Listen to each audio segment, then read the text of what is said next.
There was an incredibly sad and heartbreaking story that I heard on the news many, many years ago of a San Diego man who was driving home from work, just like he did every other weekday. But unfortunately, this day was very, very different. And that's because when he was driving home and he was getting closer to his neighborhood, he heard sirens and he became very concerned. And as he got closer and closer to his neighborhood, he saw smoke billowing and his heart dropped. And I want you to try to put yourself in his position. And as he turned onto his street, he saw police cars and ambulances and fire trucks everywhere. And as he came closer and closer to his house, finally he made it as close as he could. He looked up and his house was engulfed in flames. And his family was still inside. And the end result was his 2 children and his wife and his mother-in-law all died. Now just try to imagine being him. Obviously we can't do that unless you've lost somebody very close to you tragically. But try to imagine, try to capture just a sliver of the immense sorrow that he must have had at that moment. His family killed, his house burned down.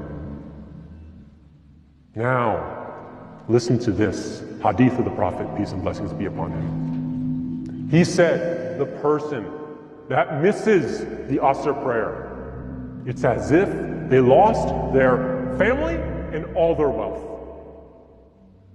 SubhanAllah.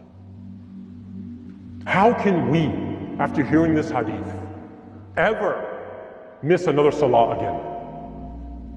We should at least make the intention and the resolve to try to pray our Fard prayers if we're not doing it already, because of the immense reward that we lose for not praying that prayer.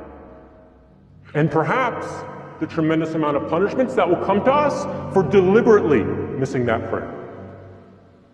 The Prophet, peace and blessings be upon him, he said the first thing that will be inquired, that you will be held to account for on the Day of Judgment, is your Salah. If it is sound, you will be successful. And if it is lacking in any way, you will be doomed. In another hadith, the Prophet, peace be upon him, he said that if someone leaves off the prayer, meaning they don't pray, they are a disbeliever. And then finally, in Surah 74, ayah 42 and 43, a conversation is conveyed to us, is documented, of the people in paradise who look down on the people of hell and ask them, what caused you to be in hell? And they responded, we were not of those who prayed.